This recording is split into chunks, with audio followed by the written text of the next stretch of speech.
आप देख रहे हैं न्यूज 21, सत्य सटीक निष्पक्ष।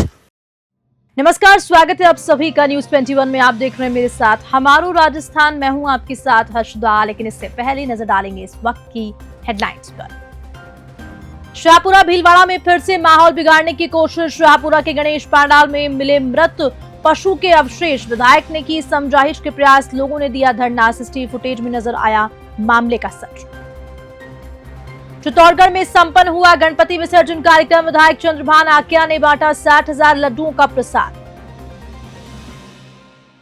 जवाई नहर में मर गई हजारों मछलियां। प्रदूषित पानी से मर रही हैं हजारों मछलियां। क्षेत्र में फैली दुर्गंध से लोग हुए परेशान।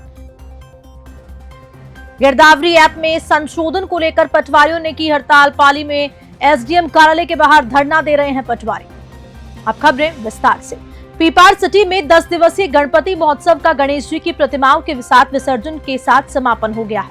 आपको बता दें कि मंगलवार को जुलूस के रूप में गणपति विसर्जन महोत्सव प्रारंभ हुआ, जो शहर के सदर बाजार, चौपाटा बाजार, शहीदों का चौक होते हुए सुभाष घाट पहुंचा। इस दौरान हिंदू संगठनों के पदाधिकारी एवं कार्यकर्ता गणपति बप्पा के जयघोष के साथ विभिन्न अखाड़ों का करतब दिखाते हुए नजर आए। सुभाष घाट से एक प्रतिमाओं को संपासर सरोवर पर लाया गया, जहां प्रतिमाओं को विधिवत पूजा अर्चना के पश्चात सरोवर में बनाई गई नाव के माध्यम से विसर्जित किया गया।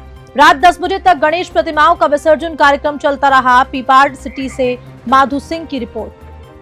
चित्तौड़गढ़ में विगत 10 दिनों से चल रहे गणपति महोत्सव का अनंत चतुर्दशी के अवसर पर प्रतिमाओं के विसर्जन के साथ समापन हो गया, जिसमें मंगलवार को सवेरे से लेकर बुधवार तड़के करीब 5 बजे तक प्रतिमाओं का विसर्जन शहर के मध्य बह रही गंभीरी नदी में हुआ, जिसमें शहर वासियों के साथ आसपास के क्षेत्रों से लोगों में भी खासा उत्साह देखा गया। वहीं चित्तौड़गढ़ विधायक चंद्रभान सिंह आक्या की ओर से करीब 70,000 लड्डुओं के प्रसाद का वितरण किया गया। वहीं कई अन्य समाज सेवी संस्थाओं की ओर से भी प्रसाद का वितरण हुआ। चित्तौड़गढ़ में 7 सितंबर से गणेश चतुर्थी के दिन विधिवत पूजा अर्चना के साथ गणपति की स्थापना घर घर और मोहल्ले में हुई। इस बीच 10 दिनों तक शहरी क्षेत्र में 23 लाइसेंसी गणपति प्रतिमाओं की स्थापना की गई और देर रात तक गरबा डांडिया प्रतियोगिताओं का आयोजन भी किया गया। चित्तौड़गढ़ से गोपाल चतुर्वेदी की रिपोर्ट। पाली जिला मुख्यालय पर शहर के भीतरी भाग इंदिरा कॉलोनी में निकल रही जवाई नहर में हजारों की संख्या में मछलियां मर गई। हजारों की संख्या में मछलियां मरने से पूरे क्षेत्र में बदबू सी फैल गई। नहर में दूषित पानी जमा होने की वजह से मछलियां मरने का कारण सामने आया। वहीं आसपास लोगों का कहना है कि शायद किसी ने केमिकल डाल दिया, जिससे मछलियां मर गई। इस घटना के बाद भी पास में स्थित मत्स्य विभाग ने इस मामले में अब तक कोई कार्रवाई नहीं की है। पाली से हस्तपाल सिंह की रिपोर्ट।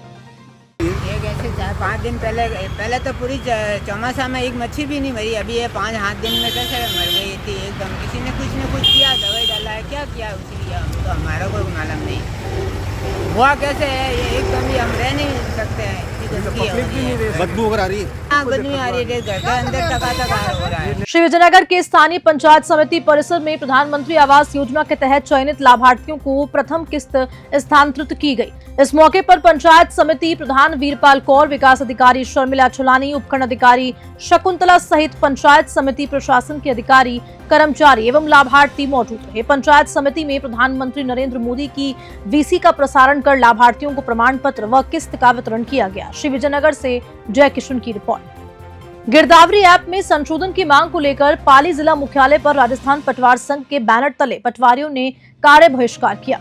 एसडीएम कार्यालय के बाहर पटवारी अस्थायी रूप से धरने पर बैठ गए हैं। धरने पर बैठे पटवारियों का कहना है कि गिरदावरी की रिपोर्ट अब से ऐप से ऑनलाइन की जानी है, लेकिन इस ऐप से ऑनलाइन करने के दौरान विभिन्न तरह की समस्याएं आ रही हैं, जिसकी वजह से वे इस ऐप के माध्यम से कार्य नहीं कर पा रहे। पटवार संघ ने कहा कि लोकेशन बफर 50 मीटर के स्थान पर 350 मीटर किया जाए। ऐप का लोकेशन डिसेबल पटवारी स्तर पर किया जाए।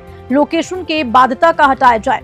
महिला पटवारी के लिए आवश्यक दिशा निर्देश भी दिए गए हैं। पाली से हस्तपाल सिंह की रिपोर्ट। ऑनलाइन गिरदावरी ऐप में संशोधन के बाबत सरकार को अवगत कराया था। उसके बाद भूप्रबंध विभाग के साथ भी हमारी मीटिंग हुई थी। उन्होंने बोला था हम संशोधन समय पर करें। 9 सितंबर से लेकर के आज तक उन्होंने किसी तरह का कोई संशोधन नहीं किया। आज स्थिति ये है कि खेत पे जाते हैं तो न तो काश्तकार को वो लोकेशन मिलता है, न नेट चलता है, न पटवारी का। तो आज पूर्ण रूप से ऑनलाइन गिरदावरी होना जब तक संशोधन नहीं होता है इस ऐप में, तब तक किसी तरह का संशोधन नहीं होने की स्थिति में मजबूरीवश हमने दिनांक 17 और 18 सितंबर के लिए 2 दिन पेन डाउन धरना दिया।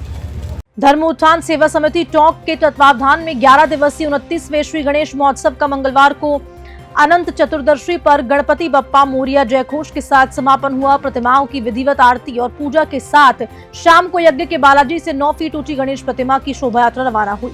शोभा यात्रा में समिति के सदस्यों द्वारा हस्त निर्मित गणेश प्रतिमा की भव्य झांकी आकर्षण का केंद्र बनी, तो शोभा यात्रा में मोदक प्रसाद भी वितरण किए गए। महाआरती के पश्चात गणपति बप्पा मोरिया के जयघोष के साथ सभी गणेश प्रतिमाओं को विसर्जित कर दिया गया। टोंक से राजेश सेन की रिपोर्ट।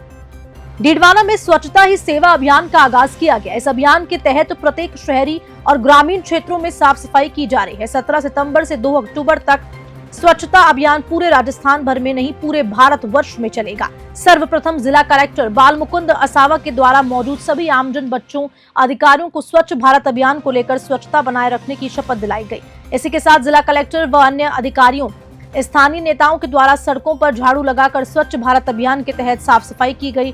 डीडवाना से मोहम्मद साकिर की रिपोर्ट। खबर टोंक के बनेठा से है, जहां पर उनियारा उपखंड के बनेठा उप तहसील मुख्यालय पर मंगलवार को अनंत चतुर्दशी पर गणेश मूर्ति विसर्जन जुलूस निकाला गया। बजरंग दल का जुलूस भी कल्याण महाराज के मंदिर से एवं हिंदुस्तान शिवसेना का जुलूस बालाजी के भाग से पूजा अर्चना के साथ शुभारंभ किया गया। जुलूस में सैकड़ों महिला पुरुषों डीजे की मधुर भजनों पर नाचते गाते थिरकते हुए नजर आ रहे थे। गणेश जी की मूर्तियों का वैदिक मंत्रोच्चार के साथ महाआरती उतारकर तालाब में विसर्जन किया गया। विसर्जन के दौरान पुलिस जाब्ता तैनात रहा। टोंक से राजेश सेन की रिपोर्ट। बानसूर के गांव मुंडली में 10 साल के बच्चे को सांप ने काट लिया, जिसके बाद परिजन अचेत बच्चे को बानसूर उपजिला अस्पताल लेकर पहुंचे। बानसूर उपजिला अस्पताल के डॉक्टरों ने बच्चे को कोटपुतली के लिए रेफर कर दिया, जहां इलाज के दौरान उसकी मौत हो गई। घटना आज सुबह की बताई जा रही है। बानसूर से सतीश शर्मा की रिपोर्ट। किसी ने क्या खूब कहा है, आस्तीन के सांपों से जरा सावधान रहना, किसी भी मजहब के 2 मगर इंसान रहना। जी हां, भीलवाड़ा जिला मौजूदा दौर में सांप्रदायिक तनाव की भट्टी में झुलस रहा है। जहाजपुर के बाद अब भीलवाड़ा से अलग होकर नया जिला बने शाहपुर जिला मुख्यालय के चमना बावड़ी गणेश पांडाल में मृत पशु के अवशेष मिलने पर बखेड़ा खड़ा हो गया। कुछ दिन पहले ही जहाजपुर क्षेत्र में शोभा यात्रा पर पथराव हुआ था। बताते चले कि मंदिर के पांडाल में पशु अवशेष मिलने की सूचना पर शाहपुरा जिले के बाजार पूरी तरह बंद हो गए। डेप्यूटी रमेश तिवारी का कहना है कि पुलिस अपना काम कर रही है। गौरतलब है कि शाहपुरा के चमना बावड़ी में पिछले 10 दिनों से गणेश महोत्सव मनाया जा रहा था। फिलहाल घटनास्थल के आसपास के सीसीटीवी फुटेज खंगाले जा रहे हैं। एडिशनल एसपी चंचल मिश्रा ने बताया कि शाहपुरा पुलिस द्वारा घटना के आसपास के सीसीटीवी फुटेज गोपनीय सूचना संकलन से अभी तक किसी व्यक्ति द्वारा अवशेष गिरने के कोई साक्ष्य नहीं मिले हैं, बल्कि अन्य पशुओं द्वारा अपशिष्ट को पांडाल में लाना सामने आया है। भीलवाड़ा क्षेत्र पर सरकार को खास ध्यान देने की जरूरत है। खासकर धार्मिक उन्माद फैलाने वाले तत्वों पर कड़ी कार्रवाई की बहुत आवश्यकता है। शाहपुरा से ब्यूरो चीफ आजाद नेप की रिपोर्ट। और इसी खबर के साथ बुलेटिन में इतना ही। आप देखते रहिए न्यूज़ 21। नमस्कार। अब खबरें देखना हुआ और आसान, बस करना है एक छोटा सा काम। सब्सक्राइब करें न्यूज़ 21 चैनल और बेल आइकन दबाएं।